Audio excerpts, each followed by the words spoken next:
Yeah, there are four stages of understanding or four types of understandings.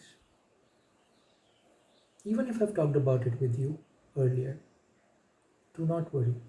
Some of these things we need to know, hear, remember again and again for them to take root. So the first type of understanding is no understanding. Where you have absolutely no understanding. So let's say, how does this faculty work here? Uh, some of us have absolutely no understanding about it. We've never paid enough attention into it. Yeah. So the first is no understanding state. Yeah. The second I would call the wrong understanding state. Most of us also get stuck in that, the wrong understanding state. Just to give you an example of that, I personally have met and know a lot of people across, even in India, across the globe, who have this wrong understanding that just doing the asanas of the yoga, they will be able to attain something. Peace, bliss, anand, whatever that is. Wrong understanding. Not a correct understanding, because asana is just one of the angle, is one of the step out of the 8 laid down by great rishi called Patanjali, who brought this science of yoga here. Yeah, I'm just taking yoga as an example.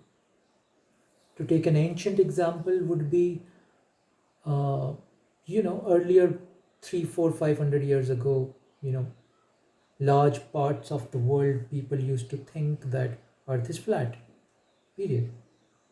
Wrong understanding. Yeah, so that's second kind of understanding, which is called wrong understanding, incorrect understanding. Third, I would call delusional understanding. Delusional.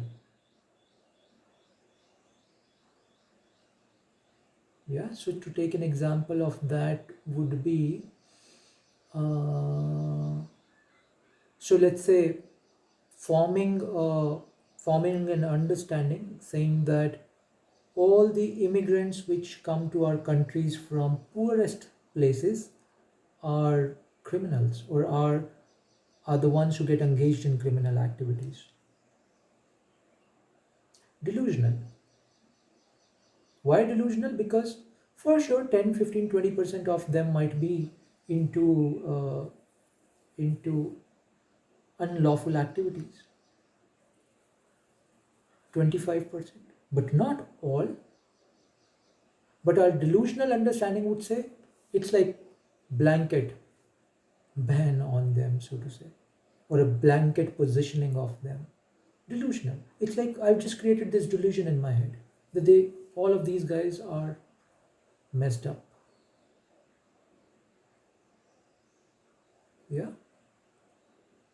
So that's, I would call it the third kind of understanding, delusional understanding. And then the fourth is the right understanding.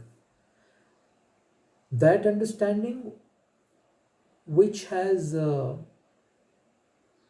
stood by the test of time in your own experience.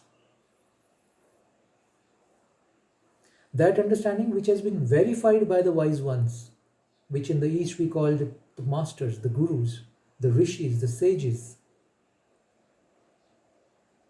The understanding which has been verified by the wise ones. The understanding that has also been part of your own experience. So just not verified by a third agency called the wise people, but your own experience is kind of proof of that. Yeah. So with the combination of these two, and then the third is the effect or the impact of that understanding in day-to-day life.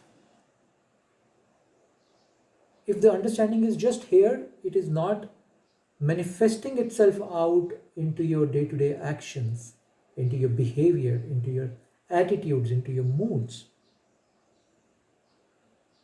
then it has no value. Then I won't call it still the correct understanding, or the established understanding. Yeah. So I'm giving you three parameters for this. The understanding which has been verified by the sages, masters, gurus, teachers. The understanding which has been verified by your own experience.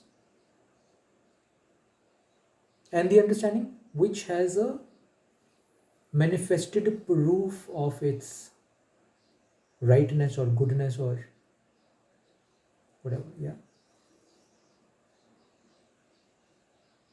That becomes the right understanding, and it is such a solid foundation for our inner journey, for our meditativeness, for our expansion of the heart. It is such an important base, foundation, this understanding. Once it comes and it has been verified by these three processes, if it is not wrong or delusional, it's passed this test, so to say. Now, nothing will be able to shake you from this understanding. This solid foundation will give you such enormous strength of vision, of purpose, of your own enormity. You can't right now comprehend, you can't right now fathom what all is possible once this solid foundation is set.